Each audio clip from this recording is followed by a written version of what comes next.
Oui, bonjour à chacun. Aujourd'hui, magnifique texte de Luc sur l'annonciation faite à Marie. Arrêtons-nous sur trois personnages, si vous le voulez bien, qui sont cités dans cet évangile de Saint Luc. L'ange Gabriel, Marie, bien sûr, et puis le Saint-Esprit. Oui, oui, l'Esprit Saint, c'est une personne bien présente dans nos cœurs. Alors tout d'abord, l'ange Gabriel. Dans la Bible, on entend souvent parler des anges. Ce sont des messagers qui sont envoyés par Dieu et ils ont des rôles différents. Ils peuvent protéger, sauver la vie de personnes, ils peuvent guider, ils peuvent adorer Dieu et puis transmettre la volonté de Dieu aux hommes. C'est ce qui se passe pour l'ange Gabriel, qui est cette voix de Dieu qui murmure à Marie sa présence auprès d'elle. Comblée de grâce, le Seigneur est avec toi. Et l'ange va rassurer Marie aussi. N'aie pas peur, je t'annonce une bonne nouvelle. Tu vas concevoir, tu vas enfanter, tu vas donner naissance à un fils. Et l'ange invite à la confiance de Dieu. Il explique. Il va aussi répondre aux questions de Marie. Et il attend bien sûr le oui de Marie avant de disparaître. Voilà, l'ange envoyé de Dieu. On peut être nous aussi envoyés vers nos amis, nos camarades, pour leur parler de Dieu, de Jésus, cette personne qui vient à notre rencontre.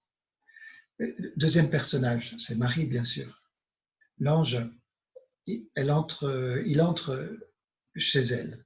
Ça veut dire que Marie a la porte de son cœur qui est ouverte. On peut venir lui rendre visite, on peut venir la rencontrer, elle est disponible. Elle écoute, elle se laisse évidemment toucher par, troublée même par ce qui lui est annoncé.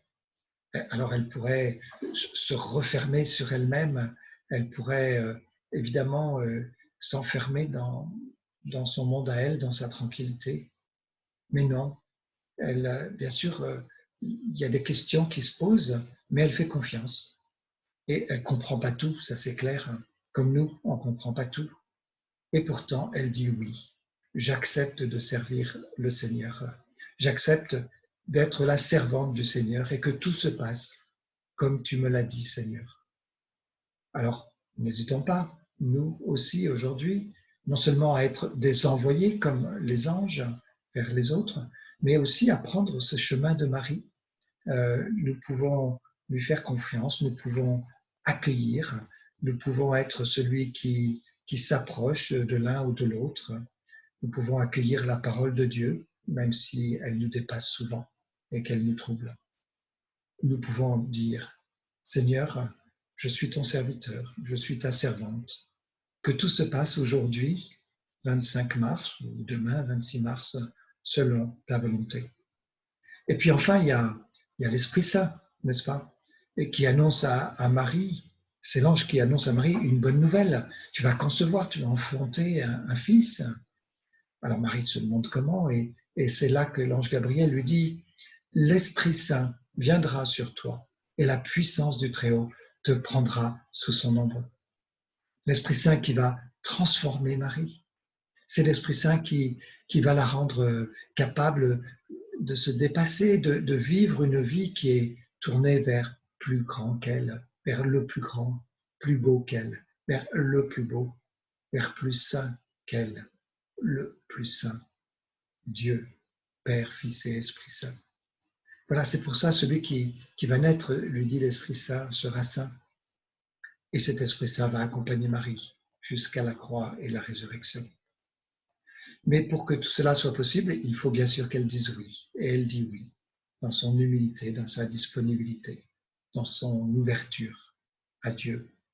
Alors on peut prendre modèle sur Marie, on peut laisser l'Esprit Saint venir en nous, dans nos cœurs. Voilà, Marie, c'est pas simplement une image dans nos coins de prière, c'est ce modèle d'intercession auprès de son Fils. C'est celle qui a dit oui. Elle est tout humble, soyons tout humbles. Elle est toute ouverte, soyons tout ouverts. Ouverts pour accueillir dans nos cœurs les merveilles que Dieu fait dans nos vies chaque jour. Dès ce matin, dès que nous nous sommes levés, il y a des merveilles jusqu'à ce soir. Invoquons Marie pour qu'elle prie son Fils bien-aimé de venir en nous, dans nos cœurs, et pour que nos vies soient joie, soit humilité, soit acceptation sans condition de l'amour de Dieu pour nous.